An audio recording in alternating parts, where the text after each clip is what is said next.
오직 믿음으로라는 제목으로 말씀 전하겠습니다. 지난 수요일 새벽부터 이제 로마서 말씀을 묵상했는데 제가 이제 첫 시간을 담당을 하면서 오늘 1절부터 16절까지 이제 말씀을 전했는데 오늘 본문 말씀이 너무 중요한데 너무 이렇게 급하게 이렇게 짧은 시간에 하다 보니까 좀 아쉬운 마음이 들고 그래서 이 말씀은 또 여러분들 모두가 다 좀 정리를 하면 좋겠다 싶어서 좀 더 이제 내용을 정리해서 오늘 말씀을 전하려고 합니다. 오늘 읽었던 2절 말씀은 로마서 16장 전체 주제 구절입니다. 이 주제 구절을 바울이 먼저 앞에다가 적어 놓고 믿음으로 구원받는다 이렇게 해놓고는 그러고 나는데 18절부터 8장 혹은 11장까지 믿음으로 구원받는다는 게 뭐냐를 설명을 쭉 해놓은 겁니다. 설명을 쭉 해놓은 거고 그리고 믿음으로 구원받은 사람은 이제 어떻게 살아야 되는가 그게 12장부터 16장까지 실천으로 기록을 해놓았습니다. 이게 로마서라는 책입니다. 바울의 신학이 집대성된 곳이 바로 여기입니다. 아주 집중되어 있는 곳이고 로마서는 너무 귀중한 책입니다. 여러분 우리가 예수님을 왜 믿습니까? 예수를 왜 믿습니까? 간단하죠. 구원받기 위해서 우리가 예수를 믿습니다. 구원은 우선 받아야 되는 일이죠. 근데 구원이라고 하는 것은 건짐을 받는 거거든요. 건져내는 거고 건짐을 받는 건데 무엇에서 건짐을 받는 거냐? 죄에서 건짐을 받습니다. 죄. 인간이 죄를 해결할 수 없기 때문에 죄에서 건짐 받는 것이 가장 구덩이에 빠졌을 때 건짐을 받고 어디에 떨어졌는데 건짐 받고 그것도 구원이지만 정작 우리에게 정말 필요한 구원은 죄에서 건짐 받는 것. 이게 제일 중요한 구원이다라고 하는 거죠. 그러면 구원은 어떻게 해서 받는가? 방법인데 인간의 행위나 선행 혹은 종교적인 열심이나 노력으로 되지 않습니다. 오직 믿음으로만 됩니다. 좀 더 살을 붙이면 오직 예수님을 믿는 믿음으로만 구원이 가능합니다. 그 방법 외에는 없습니다. 믿음으로 구원을 받는다. 이 말은 믿음으로 의롭다함을 받는다 같은 말인데 이게 이신칭의라는 말이죠. 이게 로마서의 주제예요. 이신칭의가 믿음으로 의롭다함을 받는다라는 것인데 누구에게 의롭다함을 받는 것인가? 이건 사람이 아닙니다. 사람에게 의롭다함을 인정받는 것이 아니라 사람은 상대적이잖아요. 네가 좀 더 낫냐 내가 좀 더 낫냐 그런 거니까. 근데 누구한테 의롭다함을 받아야 되냐? 하나님께. 가장 의로우신 재판장이신 하나님께 너는 의롭다. 이걸 받아야 된다는 거예요. 이게 믿음으로 의롭다함을 받을 때 하나님께 의롭다함을 받는 것을 말합니다. 그러니까 우리 죄인이 하나님께 인정이 돼야 되는 거예요. 이것만이 우리가 의로워질 수 있는 유일한 길입니다. 창세기 15장 6절에 보면 아브라함이 여호와를 믿으니 여호와께서 이를 그의 의로 여기시고 아브라함이 하나님을 믿었더니 하나님이 그래 너 의로워 이렇게 의롭다고 해주셨다는 겁니다. 뭘 했더니? 믿었더니 믿음으로. 구약입니다. 신약 갈라디아서 2장 16절인데 사람이 의롭게 되는 것은 율법의 행위로 말미암음이 아니요 오직 예수 그리스도를 믿음으로 말미암은 줄 알므로 우리도 그리스도 예수를 믿나니 이는 우리가 율법의 행위로서가 아니고 그리스도를 믿음으로써 의롭다함을 얻으려 함이라. 율법의 행위로서는 의롭다함을 얻을 육체가 없느니라. 여러분 율법의 행위를 통해서 의롭다함을 받을 수 있었습니다. 조건이 뭐냐? 근데 율법을 다 행하면. 근데 율법을 다 행할 수 있는 사람이 아무도 없습니다. 단 한 사람도. 그렇기 때문에 하나님께서 방법을 바꾸신 것이 믿음의 법으로 바꾸신 겁니다. 그래서 예수를 믿으면 의롭다함을 받을 수 있다라고 길을 열어놓으신 겁니다. 여러분 죄인에게 죄만 짓다가 지옥 가는 것이 우리의 운명인데 여러분 이 지옥 갈 운명에 있는 죄인에게 기쁜 소식은 뭘까요? 복음은 뭘까요? 당연히 죄사함이죠, 죄사함. 죄가 없어지는 게 그게 제일 복음이고 기쁜 소식이잖아요. 저 감옥에 있는 사람들에게 기쁜 소식은 이제 너 옥살이 끝났어, 나와. 이게 복음이고 기쁜 소식이잖아요. 근데 그 길은 오직 믿음으로만 된다는 거예요. 죄인이 구원받는 길은 믿음으로만 된다. 말씀드린 대로 구약과 신약이 동일해요. 다르지 않습니다. 똑같은 말씀을 하고 있습니다. 십자가에 달리신 예수님이 구원자라고 하는 것은 사람들이 보기에는 굉장히 미련해 보이는 거죠. 여러분 메시아라고 하면서 다니신 예수님이 십자가에 무기력하게 죄인들의 손에 잡혀서 십자가에 죽어버렸다. 얼마나 무기력하게 보입니까? 무능력하게 보입니까? 그런데 그 십자가의 죽음 안에 하나님의 능력이 있습니다. 무슨 능력이 있느냐? 죄인을 구원하는 능력이 그 안에 있습니다. 죄인은 자기 자신을 구원할 수 없습니다. 절대로. 우리가 우리를 구원할 수 없습니다. 구원은 누가 하냐? 하나님의 능력으로만 가능합니다. 그래서 구원이라고 말할 때는 엑스트라노스, 구원은 우리 밖에서 와야 됩니다. 우리 안에서 구원할 요소가 하나도 없기 때문에 밖에서 우리를 구원할 능력이 와야지만 우리 죄인이 구원을 받습니다. 그게 하나님의 능력이고 그게 십자가의 능력이라는 말입니다. 죄를 없애는 유일한 방법은 죄 없는 예수에게 죄를 짊어지워서 십자가에 죽이는 것입니다. 그 방법 외에는 없습니다. 근데 하나님께서 이것을 실행하셨습니다. 그러니까 정확히 말하면 예수님을 십자가에 죽인 것은 하나님입니다. 우리 구원하려고 하나님의 아들 십자가에 죽이신 거예요. 그걸 실행했고요. 실행하면서 우리 죄인이 구원을 받게 되었습니다. 여러분, 죄인이 구원받았다. 지옥 갈 운명에 있는 사람이 천국 가게 되었다. 이게 하나님의 능력이잖아요. 이거보다 더 큰 능력이 어디 있습니까? 어느 시대나 어느 민족이나 누구에게나 지금도 십자가에 죽은 아들을 통해서 죄인을 구원하십니다. 차별이 없으신 하나님의 사랑이죠. 똑같은 법으로, 믿음으로 구원하십니다. 로마서 3장 21절 22절에는 이제는 율법 외에 율법의 의, 율법을 행함으로써 얻는 의 외에 그건 안 되니까 하나님의 한 의가 나타났으니 율법과 선지자들에게 증거를 받은 것이라. 이미 구약부터 있었다는 거예요.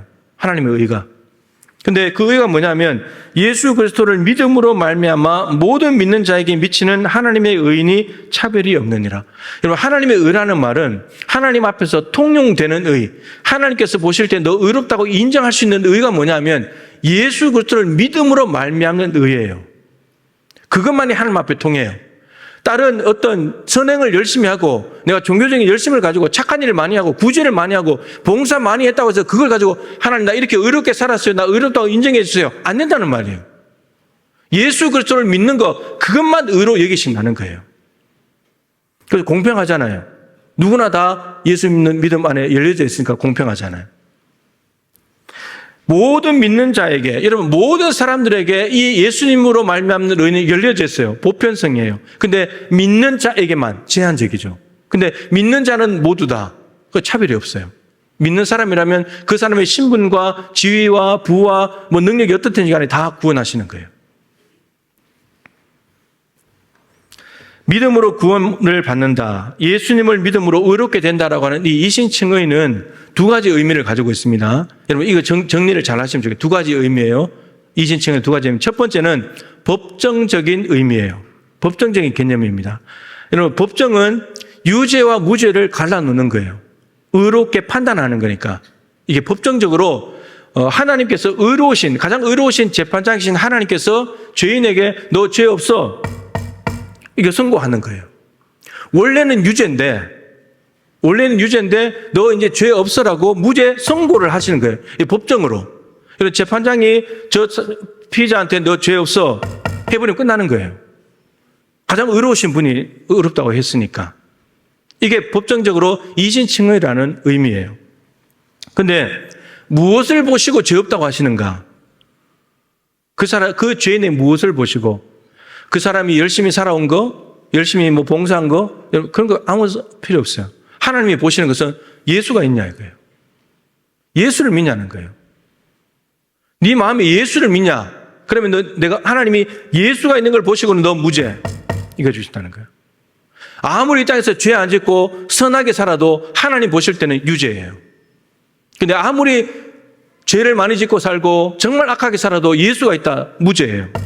무죄 선고예요. 이게 이신칭의라는 거예요. 우리의 죄를 예수님께 지웠어요. 그리고 예수님의 의를 우리에게 주셨어요. 그래서 루터가 의의 정가, 거룩한 교환이라고 말해요. 이건 교환하는 것은 값이 맞아야 되잖아요. 죄하고 의하고 어떻게 바꿔요? 이건 말이 안 되는 교환인 거예요.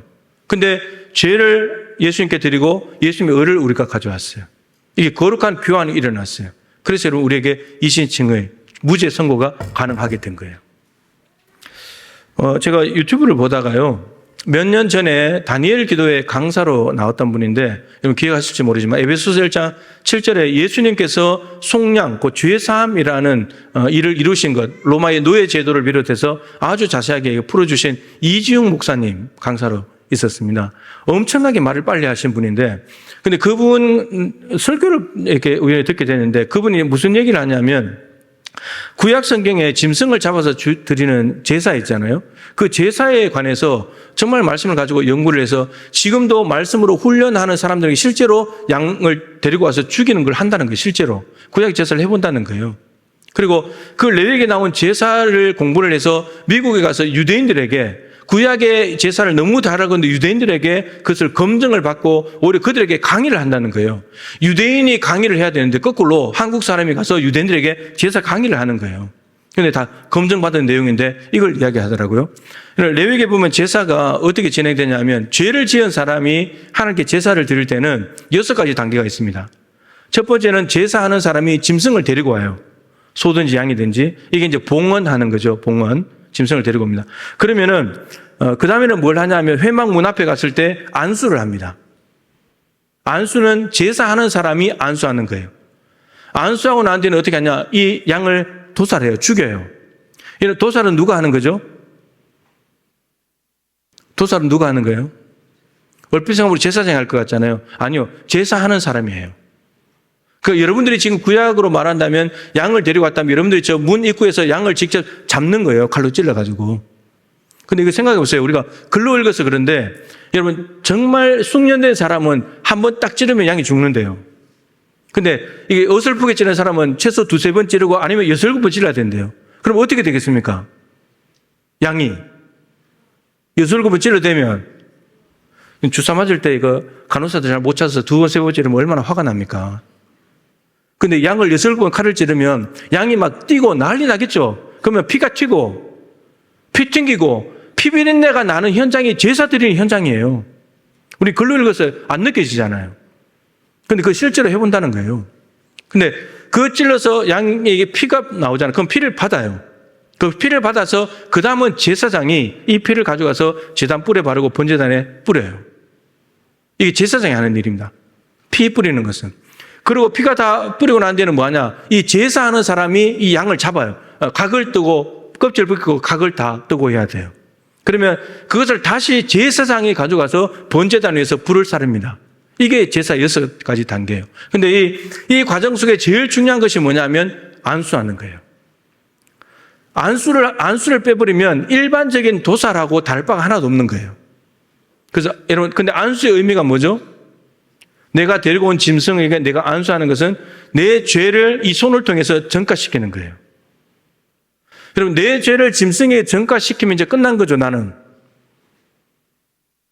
여러분, 중요한 게 뭐냐면, 이거 포인트가 이거였어요. 짐승은 어떤 짐승을 가져오죠? 어떤 짐승? 흠 없는 짐승. 왜 흠 없는 걸 가져와야 되냐?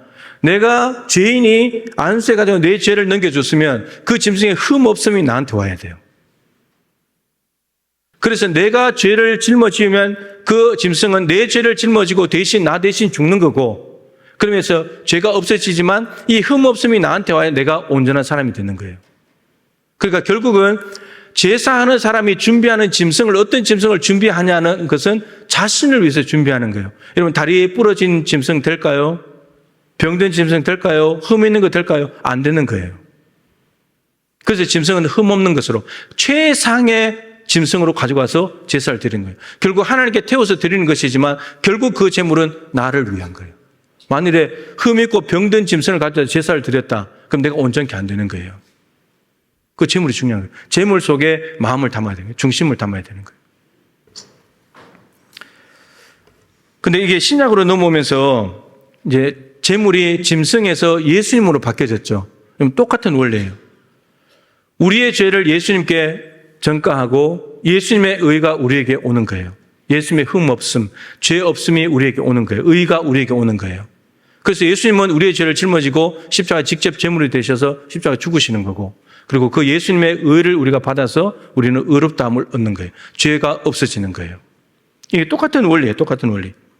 자, 그 근데 참 놀라운 것은 몇 주 전에 말씀드렸지만 친자하고 양자를 바꾸는 거예요. 친자하고 양자하고. 친자는 거룩한 아들 예수, 죄 없는 예수. 양자는 죄악 덩어리, 우리 죄인. 바꾸는 거예요. 여러분, 친자가 아무리 좀 부족하고 무능력해도 그래도 친자잖아요. 친자가 아무리 믿고 꼴보기 싫어도 죄악 덩어리 양자, 능력이 아무리 많은 양자라 할지라도 어떻게 이걸 바꿀 수 있냐고요. 그래도 친자지. 근데 이걸 바꾸는 거예요. 이걸.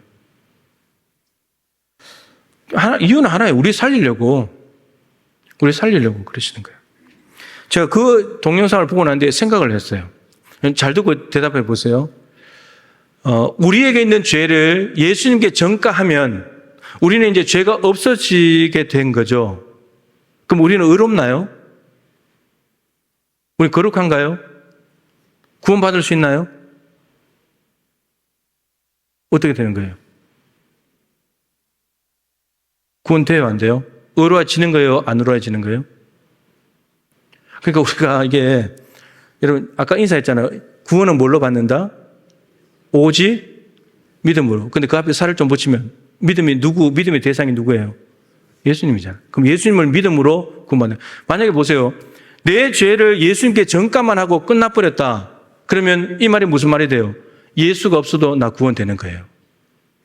있을 수 없는 일이에요. 불가능해요. 그래서 우리가 예수님을 믿고 구원받는다고 말하지만 실제로 좀 표현을 이렇게 해버리니까 또 이게 헷갈리는 거예요, 또 이게. 내 죄를 예수님께 전가한다고 해서 내가 의로워지는 게 아니에요. 그렇게 지는 게 아니에요. 구원받는 게 아니에요. 예수님의 의가 나한테 와야 돼요.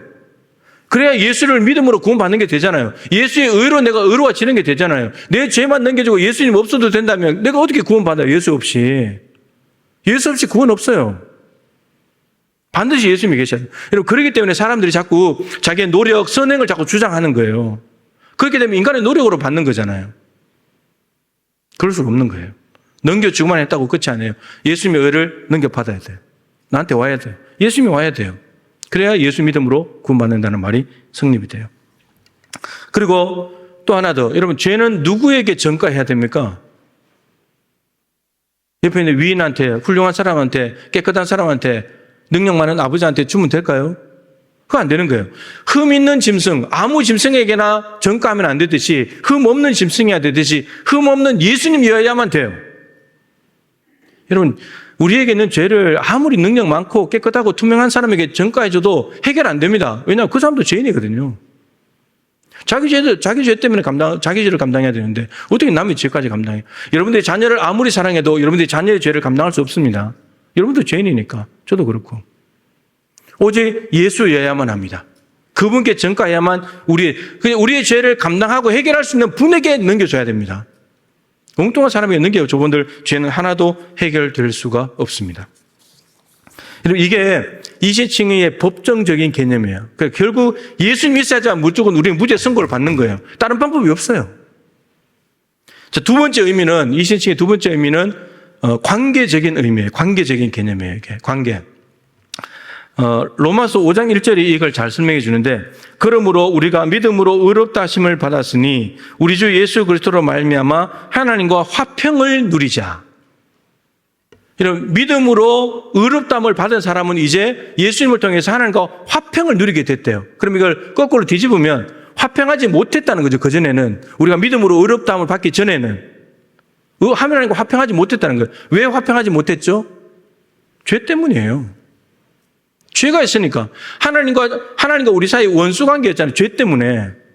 근데 그 죄를 예수님께 십자가에서 없애주시면서 우리가 그걸 믿음으로 하나님과 관계가 회복이 된 거예요. 그래서 화평을 누릴 수 있게 됐다는 말이에요. 이게 관계적인 의미예요. 이 관계적인 의미 안에는 화평을 누린다는 것, 이것도 있지만 그 다음에 여기는 미리 말씀드린 성화의 개념도 들어있어요. 새로운 삶이 가능해졌기 때문이에요.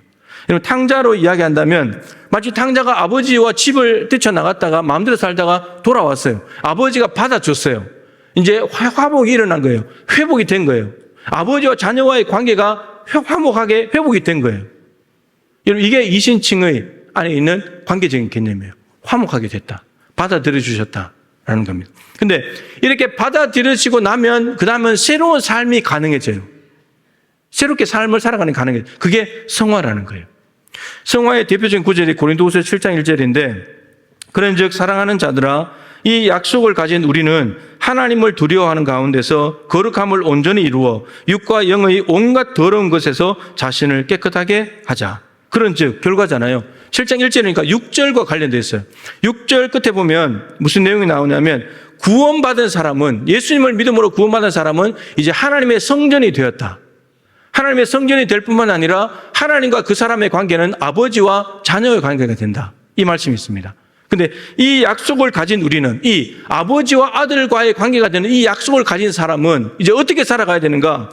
하나님을 두려워하는 건데 하나님을 경외하면서 거룩함을 온전히 이루어 가야 된대요. 날마다 거룩해져야 된다. 성화되어 가야 된다는 거예요. 육과 영의 더러운 것에서 자신을 깨끗하게 하면서 온전함을 이루어 가야 된다는 말이에요. 이제 하나님과 화목하게 돼서 자녀가 된 사람은 이제는 새로운 삶이 가능해졌다는 말이에요. 그러니까 하나님과 화목하게 되지 않으면 이신칭의가 되지 않으면 화목한 삶, 새로운 삶이 불가능하다는 거예요. 이신칭의를 통해서 구원받은 사람만이 성화의 삶을 살아갈 수가 있습니다. 불신자들 성화의 삶 절대 못 삽니다. 살 수가 없어요. 자, 예수님의 십자가 공로로 죄의 사함을 받은 사람은 이제는 성령이 거하시는 전이 되었습니다. 여러분들 안에 성령이 거하시는 성전이 된 거예요. 하나님을 그래서 우리 모두 다가 아버지라고 부릅니다. 자녀의 관계가 됐으니까. 여러분, 하나님께는 손자가 없다 그러잖아요. 유치원 꼬맹이도 하나님 보고 아버지라 그러고 나이 드신 90세 되신 할머니도 하나님 보고 아버지라 그러고 손자가 없어요. 다 아버지니까. 다 자녀들이니까.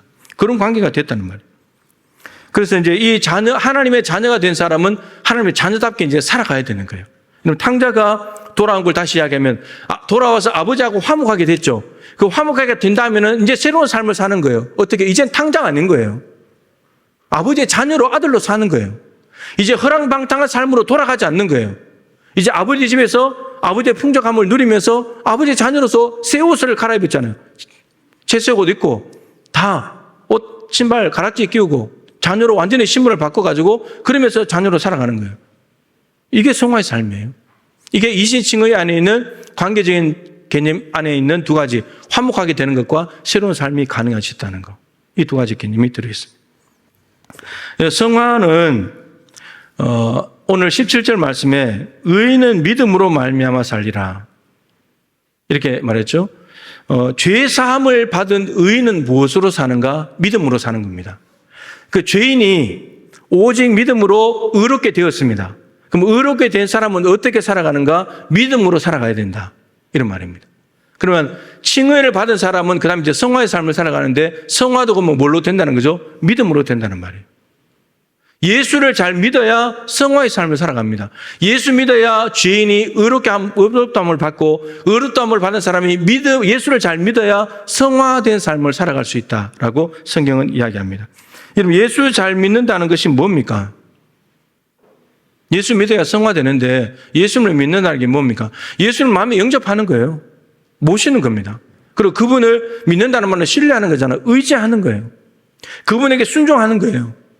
그분을 닮아가는 거예요. 그분이 말씀하신 대로 살고 행하신 대로 행하고 그리고 내가 그 예수가 되는 거예요. 여러분, 이게 예수를 믿는다는 겁니다. 교회 다니는 게 예수 믿는 게 아니에요.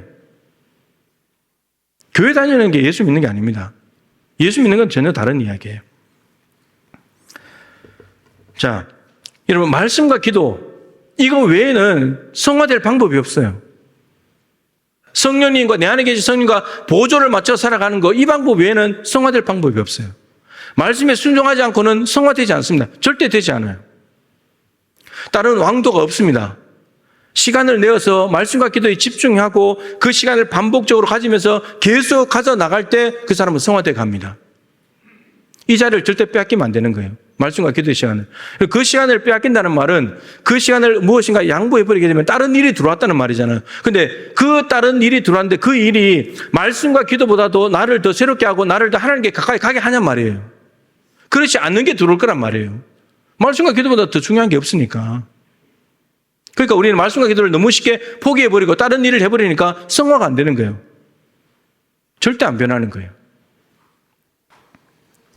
자, 이 거룩한 교환에서 내 죄를 예수님께 전가하기만 하면 내가 의롭게 되냐, 구원받냐? 아니라고 했죠. 예수님의 의가 와야 된다고 했습니다. 이게 성화의 삶을 표현하는 구절하고도 원리가 똑같아요. 에베소서 4장 22절 24절인데 옛사람을 벗어버리고 오직 심령을 새롭게 해서 새 사람을 입어라. 이겁니다. 새 사람을 입었다는 말은 새로운 사람이 된 거니까 이제 새로운 삶, 성화의 삶을 살아갈 수 있다. 이런 말이죠. 자, 여러분, 옛 사람을 벗어버리면 새 사람이 된 겁니까? 새 사람이 된 거예요? 된 거예요, 안 된 거예요? 안 됐습니다, 여러분. 똑같아요. 내 죄를 예수님께 전가시켰다고 해서 내가 의롭게 됐고 구원받는 게 아니듯이 내가 옛 사람을 벗어버렸다고 해서 내가 새 사람이 됐냐? 안 됐습니다. 안 된 거예요. 어디까지 가야 되냐면 새로운 사람의 삶이 나타나야 돼요. 그래서 바울이 4장 25절부터 예를 들어놨는데 두 가지 말씀드리면 거짓말을 하던 사람이 거짓말을 하지 않는다면 옛사람을 벗어버린 거예요. 그럼 훌륭한 일이죠. 거짓말 하던 사람이 안 하게 된다면. 근데 그렇다고 새 사람이 되냐? 안 됐습니다, 아직. 새 사람은 어디까지 가야 되냐? 진실한 말이 나와야 돼요. 참된 말이 나와야 돼요. 그러니까 거짓말을 하던 사람이 거짓말을 아예 그만두고 진실한 말이 나올 때야 새 사람이 된 거예요. 새 사람이 되는 방법은 두 가지예요. 거짓말이 없어져야 되고 그리고 진실한 말이 나와야 돼요. 근데 거짓말만 없어지고 진실한 말이 나오지 않는다. 아직 새 사람이 안 된 거예요. 도둑질도 마찬가지. 도둑질하는 사람이 도둑질한다는 것은 옛 사람의 모습인데 예수님을 믿고 도둑질을 멈췄어요. 훌륭한 거죠. 근데 그렇다고 새 사람이 되냐? 안 됐습니다. 새 사람은 어떤 사람이냐? 자기 손으로 직접 열심히 수고해가지고 돈을 벌어서 가난한 사람들에게 구제를 해주는 데까지 가야 새 사람이 된 겁니다. 남의 것을 훔쳐먹던 사람이 그 삶을 그만두는 것이 새 사람이 된 것이 아니고 옛 사람을 벗어버린 것이고 새 사람은 돈을 벌어서 구제하는 데까지 가야지만 새 사람 된 거예요. 아, 저 사람 진짜 변했네. 이렇게 되는 겁니다. 그 삶이 나타나지 않으면 성화가 안 되고 있는 거예요. 안 바뀌고 있는 거예요. 구원을 과거, 현재, 미래 이렇게 시제로 표현할 수가 있는데 구원의 과거는 칭의예요. 예수님을 믿으면 그 순간에 곧바로 칭의가 일어나 버려요. 여러분들이 예수님을 믿었다면 믿은 그 시점에 이미 칭의가 일어나 버렸어요. 구원의 과거예요. 저는 1990년 4월 어느 날 구원이 일어나 버려서 칭의를 받은 거예요. 구원의 현재는 뭐냐? 성화예요, 성화. 이 성화는 칭의의 그 관계적인 개념 안에 성화가 들어있죠. 이미 하나님과의 관계가 회복되면서 새로운 삶이 가능해졌으니까. 그 칭의 안에 이미 성화가 들어가 있고 성화가 연결되는 거예요. 칭의가 없는 사람은 성화 못 살아요. 칭의를 받아야지만 성화의 삶이 가능해요. 그리고 성화는 죽을 때까지 하는 거예요. 우리가 이 땅을 떠날 때까지 성화의 삶을 매일마다 해야 될 일입니다. 한 번 한다고 될 일이 아니에요. 계속 해야 될 일입니다. 그래서 말씀과 기도도 계속해야 되는 이유가 거기에 있습니다. 그 다음에 구원의 미래는 영화입니다. 영화롭게 되는 것. 하나님 나라에 가서 우리가 완성된 구원, 정말 영적인 사람, 신령한 사람으로 부활해서 바뀐 몸으로 하나님 나라를 누리면서 살아가는 것. 그게 영화롭게 되는 것. 미래의 구원입니다. 그건 아직까지 남아있는 거죠. 그런데 여러분, 죄인이 의롭게 되는 것은 믿음으로 됐죠. 그리고 믿음으로 의롭게 된 사람이 살아가는 방식도 믿음이었습니다. 그리고 믿음으로 살아갈 때 성화가 되는데 그럼 영화롭게 되는 것은 어떻게 되는가? 그것도 믿음입니다. 디모데후서 4장 7절 8절에 바울이 디모데에게 유언을 쓰면서 나의 달려갈 길을 마치고 믿음을 지켰으니 이제후로는 나를 의의 멸관을 하나님이 주실 거다. 달려갈 길을 마친다는 말은 죽음이 가까워왔다는 말입니다. 근데 죽음이 가까워왔을 때 바울이 뭐라고 말하냐면 나 믿음 지켰다고 말합니다. 여러분, 우리는 이 땅에서 뭘 지키기 위해서 그렇게 아등바등 살아갑니까? 지킬 게 너무 많아요. 집도 지켜야 되고, 자녀도 지켜야 되고, 돈도 지켜야 되고, 지킬 게 명예도 지켜야 되고, 권력도 지켜야 되고. 여러분, 그런 것들은 죽음 앞에 가면은 아무 쓸모없는 것들이에요. 죽음 앞에 갔을 때 하나님 앞에 내놓을 게 있었는데 그런 거 내놓은 분들 소용없다니까요. 뭘 내놔야 되냐? 믿음을 내놔야 돼요, 믿음을. 이런 바울이 믿음을 지켰다고 했기 때문에 믿음은 한 번 예수 믿었다고 자동적으로 끝까지 가는 게 아닙니다. 지켜가야 되는 거예요. 지켜간다는 말은 두 가지 의미로 생각할 수 있죠. 내 안에, 바울 안에 예수님을 믿는 믿음이 있는데 지킨다는 말은 요 믿음이 빠져나가지 않게 막는 거예요. 내 안에 의심이 들어올 수 있잖아요. 불신이 생길 수 있잖아요. 두려움이 생길 수 있잖아요. 그럴 때 믿음 나갈 수 있어요. 그 나가지 않도록 지키는 거예요.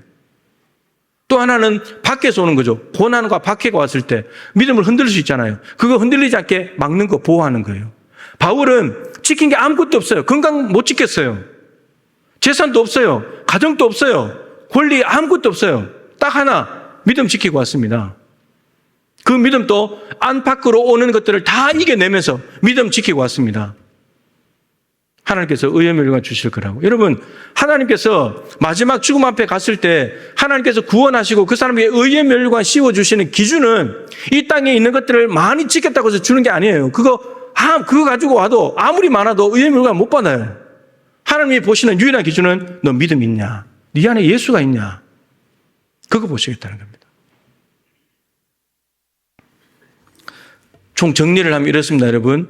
죄인이 오직 믿음으로 의롭게 됩니다.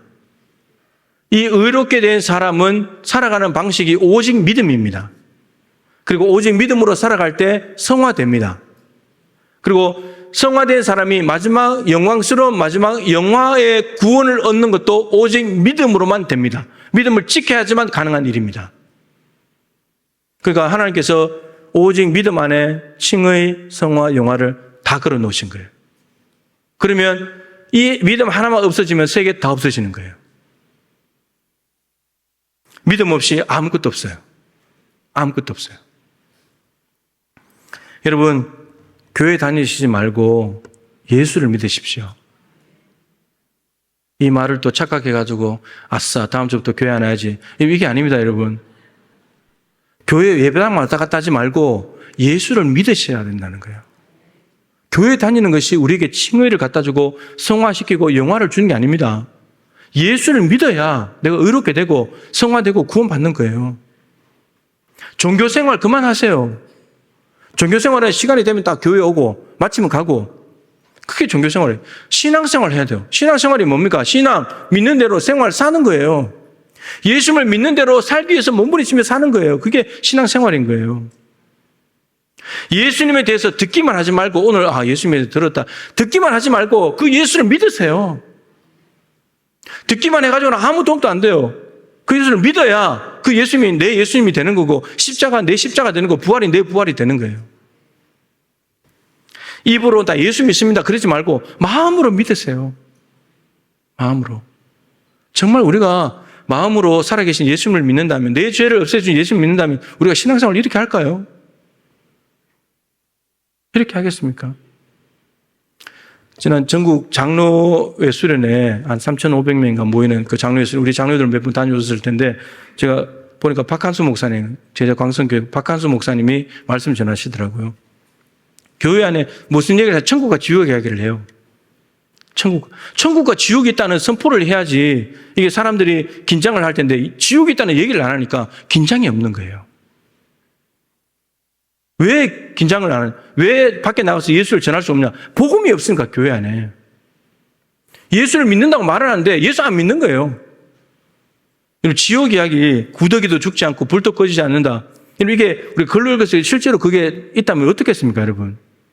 끔찍하잖아요. 근데 초등학생인가 누가 그 지옥에 대한 설교를 했다가 그 자식이 꼬꾸라졌대요. 지옥을 실제로 믿어버려가지고. 변화된 거예요. 근데 우리는 앉아서 지옥 이야기를 또 멀쩡해요. 아무 느낌도 없어. 그 성경에 있는 지옥이 나한테 현실화가 안 되는 거예요. 그러니까 예수 믿는다고 말하는데 안 믿는 거예요. 거짓말인 거예요, 거짓말. 오직 십자가의 예수님을 믿음으로 과거의 구원, 그리고 현재 진행되고 있는 성화 구원, 그리고 앞으로 남아있는 마지막 영화롭게 되는 구원도, 미래의 구원도 반드시 믿음으로 받게 되시길 축복합니다. 우리 찬양하겠습니다. 오늘 결단의 찬양이 오직 믿음으로라는 곡인데요. 사람들은 세상으로 나아가고 주를 떠납니다. 세상 흔들리고 사람들 주를 떠나도 나는 예수를 믿겠다 하는 것입니다.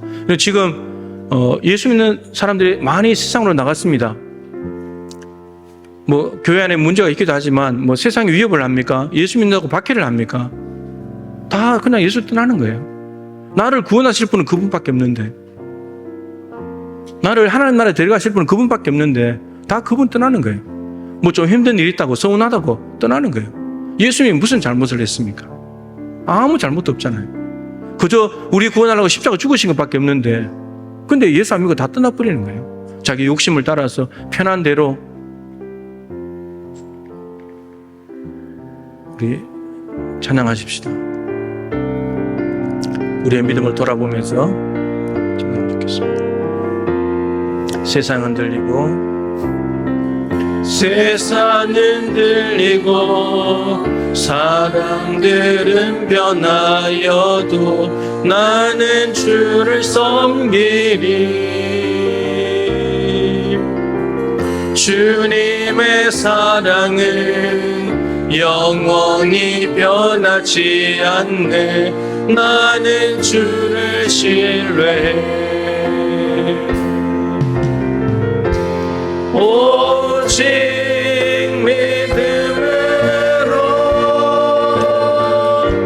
믿음으로 내가 살리라. 오직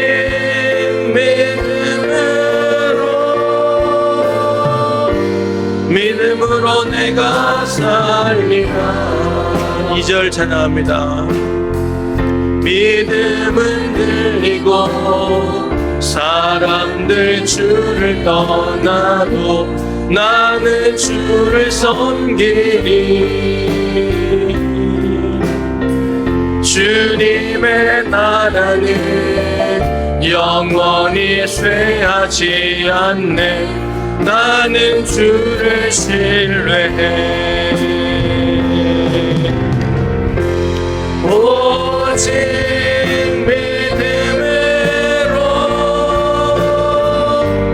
믿음으로 내가 살리라. 오직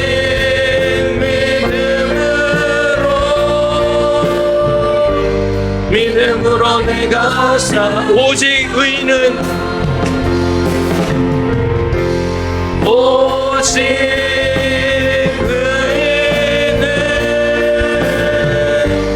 믿음으로 말미암아 살리라. 오직 의인은 믿음으로 말미암아 살리라. 우리 기도하십시다.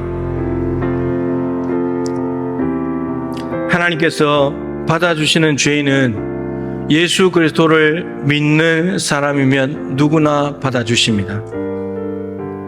그 받아주심 때문에 지옥 갈 운명에 처했던 죄인들이 구원을 받았고 죄사함 받아서 하나님의 자녀가 되고, 하나님의 자녀는 아버지 것이 다 자기 건데 하나님 나라를 상속받게 됩니다. 믿음이 없다면 믿음을 달라고 기도하십시오. 여러분, 다른 것은 있다가도 없고 없다가도 있는 건데 믿음은 항상 있어야 합니다. 있다가 없어질 것들, 왔다 갔다 하는 것들, 그런 것들 구하지 말고 믿음을 달라고 구하십시오. 성경에 말씀하신 진리의 말씀이 믿어지게 해달라고 기도하십시오. 그래, 그 믿음을 가질 때 우리 힘으로는 도저히 얻을 수 없는 죄사함과 하나님의 자녀가 되는 권세와 하나님 나라를 얻게 됩니다. 우리의 노력으로 이 땅에서 얻을 수 있는 게 뭐가 있습니까? 얻어본들 죽음이 다 갈라놓습니다. 아무것도 가져가지 못합니다. 그러나 믿음을 지키고 있으면 하나님 나라를 얻게 됩니다. 하나님, 내가 예수를 믿기를 원하오니 나의 믿음 없음을 불쌍히 여기시고 믿음을 다해 주셔서 나를 의롭다고 칭하여 주시고 이제 성화의 삶을 살아갈 수 있도록 더 예수 잘 믿게 하시고 마지막 죽음이 왔을 때도 죽음 앞에서도 믿음을 지켜 하나님 나라를 얻는 주인공 되게 하여 주시옵소서. 세상이 정말 오락가락하고 흔들리고 사람들은 변하고 예수 믿는 사람들도 교회를 떠나고 있는 이때에 하나님, 예수 안에 구원이 있기 때문에 다른 데 구원이 없고, 그리고 이 구원의 복음이 선포되는 것이 교회이기 때문에 내가 무조건 교회에 있겠습니다, 교회를 살수하겠습니다, 이 마음으로 끝까지 예수 잘 믿게 해달라고. 교회 왔다 갔다 하는 종교생활이 아니라 그냥 예배 왔다 갔다 하는 삶이 아니라 하나님 예수를 믿고 그분의 말씀대로 살아가기 위해서 몸을 치고 예수는 그런 삶이 우리 안에 있게 하여 달라고, 참 예수님의 제자다운 삶을 살게 하여 달라고 우리 기도하면 좋겠습니다. 여름 행사를 위해서도 기도해 주십시오. 우리 다 같이 주님의 이름을 세 번 부르고 간절히 기도합니다. 주여, 주여, 주여. 하나님 아버지, 은혜와 사랑을 감사합니다. 하나님, 죄만 짓다가 지옥 갈 우리가 무엇이 간데 하나님께서 이토록 사랑하여 주셔서 우리의 죄를 죄 없는 아들에게 다 지으시고 예수님 죄 없으신 아들 예수의 의를 우리에게 주셔서 예수 그리스도의 의, 예수님을 믿는 믿음으로 말미암는 의로 말미암아 우리를 구원하여 주십니까? 하나님, 그저 예수님을 믿는 것, 그것도 성령님의 선물이고 성령님 믿게 해주신 것인데 그 선물로 말미암아 우리에게 구원을 주셔서 진심으로 감사합니다. 하나님, 이제 우리가 이 식신의 믿음으로 의롭다함을 받았다면 이제 우리의 삶은 예수를 더 잘 믿음으로 성화되어 가야 되겠습니다. 또한 성화될 뿐만 아니라 죽음이 임박했을 때 어떤 환난과 고난이 와도 아픔이 와도 상처가 되어도 예수 믿는 믿음을 잘 지켜서 영화롭게 되는 그 복을 받아야 되겠습니다. 우리 동부에 가진 한 사람도 빠짐없이 예수를 오직 믿음으로 이제 인권을 받게 하시고 믿음으로 성화되게 하시고 믿음으로 영화롭게 될 수 있도록 주여 도와주시길 간구 기원하고 기도합니다. 하나님 아버지, 우리 운명을 바꾸는 날이 되게 하여 주옵소서. 믿음을 더하여 주시옵소서. 믿음 없는 자들에게 믿음을 주시옵소서. 믿음을 소망하는 자들에게 믿음을 부어주셔서 예수가 믿어지게 하여 주옵소서. 성경 말씀이 글이 아니라 살아 움직이는 능력의 말씀이 되게 하여 주옵시고 나를 새롭게 하고 나를 구원하시고 나를 바꿔놓으시는 그 능력의 말씀이 내 말씀이 되게 하시고 예수의 십자가 내 십자가 되게 하시고 예수의 발이 내 부활이 될 수 있도록 주여 도와주셔서 그 복음이 나를 위한 복음을 깨닫게 도와주시고 예수를 믿음으로 칭의 성과 영광 이 모든 것을 다 받을 수 있는 우리 모든 동반들이 되게 하여 주시옵소서. 하나님 아버지, 여름 행사를 진행하고 있사오니 주님 원대 부어주십시오. 이 여름 행사를 통해서 우리 모든 믿음의 사업 세대들이 예수 믿는 세대가 되기를 원합니다. 예수를 마음속에 영접하고 예수를 인격적으로 만나고 예수를 믿어서 하나님의 자녀다운 삶으로 응답하는 다음 세대가 되기를 간절히 소망합니다. 하나님, 성령을 부어주시고 교사들을 붙잡아 주시옵시고 남아있는 모든 아버지의 행사 가운데 임하여 주셔서 아버지 다음 세대 믿음의 반석 위에 굳건히 설 수 있도록 도와주십시오. 많은 아버지 젊은이들이 교회를 떠나가고 있을 때에 아버지 예수가 밥먹여 주냐, 예수가 예수님이 되면 다냐, 이렇게 말하는 이 시대 가운데 우리 믿음의 자녀들이 믿음으로 어떤 일에 서게 도와주십시오. 예수 믿음을 된다는 것을 보여줄 수 있는 우리 믿음의 교회를 되게 하여 주시옵소서. 하나님 아버지, 날마다 죄만 짓다가 죄의 장아찌가 되어서 짜도 죄만 나오는 그런 인생이 지옥 갈 운명에 처해 있었는데 주님, 우리가 무엇이 간데 죄 없는 아들을 사랑하시고 삼일째 하나만으로 만족하셔도 되는데 굳이 아들을 이 땅에 보내시고 우리의 이 더러운 죄악들, 인류의 모든 죄를 그 어깨에 혼자 짊어지게 하시고 그 의를 우리에게 주셔서 구원받게 하십니까? 이 말도 안 되는 사랑을 우리가 받았는데, 그런데 우리는 예수님을 믿는다고 말하지만 예수님과 함께 동행하는 삶도 없고 예수님을 의지하는 삶도 없고 예수님이 주인 되는 삶도 없고 여전히 구원받았다고 말은 하고 교회는 다니는데 내 마음대로, 내 뜻대로, 내 생각대로, 내 방식대로, 내 고집대로 살아가는 것이 우리의 모습이고 변화된 것은 하나도 없이 허송세월만 보내고 있는 것은 아닙니까? 신앙의 연료만 쌓여가고 있는 것은 아닙니까? 몇 년 교회 다녔다고 내가 직분 받았다고 그런 것만 자랑하고 있는 것은 아닙니까? 다 배설물들인데 만약에 그런 것들이 구원을 갖다 주고 의의 멸관을 준다 했다면 바울이 배설물로 버리지 않았을 것입니다. 예수 믿을 필요도 없었을 것입니다. 근데 다 배설물로 버리고 다 포기하고 오직 예수님 하나 붙잡았습니다. 그런데 그 안에 구원이 있고 그 안에 죄사함이 있고 그 안에 하나님 나라가 있고 의의 멸관이 있었습니다. 믿음 안에 모든 것을 걸어놓으신 그 예수님을 우리가 더 잘 믿을 수 있도록 주여 도와주시옵소서. 믿음이 없는 분들에게 믿어지게 하여 주시옵소서. 예수를 더 잘 믿어서 날로 예수님 닮아가는 성화의 삶을 살아가게 하여 주시옵소서. 지금까지 살아온 세월 속에 힘든 일들이 많았는데 앞으로 더 힘든 일이 올 수도 있습니다. 죽음은 곧 임박해 오고 있습니다. 주님, 끝까지 믿음만은 반드시 지켜낼 수 있도록 도와주셔서 하나님의 영광스러운 구원을 꼭 받는 우리 동부의 모든 가족들 되게 하여 주시옵소서. 여름 행사를 진행하고 있사오니 성령님 기름 부어 주시옵시고 우리 다음 세대들이 많은 사람들이 교회를 떠나고 있습니다. 교회 학교가 없는 교회가 50%가 넘습니다. 우리 믿음의 자녀들 주셔서 감사하고 또 우리 자체적으로 성경학교 할 수 있는 것도 감사하고, 이제 이 자녀들을 믿음으로 굳건하게 세워내야 되겠습니다. 믿음의 반석 위에 선 사람들로 세워내야 되겠습니다. 세상 한복판에 뚝 던져져서 살아가도 그것들이 살아낼 수 있는, 오히려 살아내는 정도가 아니라 세상을 변혁시킬 수 있는 주인공들로 키워내야 되겠습니다. 이 여름 성경학교 행사가 바로 그러한 시간이 되게 하여 주시옵소서. 예수가 밥 먹여주냐, 예수면 다냐, 이렇게 말할 때 우리 믿음의 다음 세대가 예수가 밥 먹여준다고, 예수면 다라고 당당하게 말할 수 있는 우리 예수쟁이들 다 될 수 있도록 은혜 베풀어 주시옵소서. 귀한 예물 구별하였습니다. 하나님 받아주시고, 드린 손길들을 기억하여 주사 그들의 발걸음이 닿는 곳에, 손길이 움직이는 곳들에게 하나님의 놀라운 복이 임하게 도와주시고, 복의 통로가 되어서 많은 사람들을 윤택하게 하는 복된 발걸음 손길들 되게 하여 주시옵소서. 하나님, 질병과 여러 가지 어렵고 힘든 문제에 부딪혀서 어찌할 바를 알지 못하고 깜깜한 흑암 속에 있는 것과 같은 그런 분들이 있습니까? 하늘 문을 여시고 저들에게 생명의 빛으로 임하여 주시옵소서. 주의 말씀은 내 발의 등이요 내 길의 빛이라고 하시사오니, 주의 말씀으로 하루하루 인도해 주셔서 그 안개 속과 같은 시간들을 잘 이겨내고 마침내 목표한 곳에 도달할 수 있도록 은혜 베풀어 주시옵소서. 하나님, 비가 많이 와서 어려움을 겪고 있는 사람들이 많고, 또 잘못된 행동들로 인해서 목숨을 많은 사람들이 잃었고, 여전히 전쟁이 있고 코로나가 다시 3만 명대를 넘어서고 있고, 주님, 너무나 혼탁한 세상이 되어 있습니다. 때로는 비가 많이 와서 힘들고, 때로는 너무 뜨거워서 힘들고, 주여, 연약한 저희들을 불쌍히 여기시고 그러기에 하나님이 온전히 통치하여 주시기를 간절히 원하오니, 이 지구촌 가운데 주님의 전능과 거룩하시고 사랑이 많으신 그 손으로 덮어주시고 품어주셔서 이 지구촌이 새롭게 됨으로 말미암아 하나님 고통 속에 있는 많은 사람들이 기쁨으로, 감사함으로, 감격 속에 살아갈 수 있도록 은혜 베풀어 주시옵소서.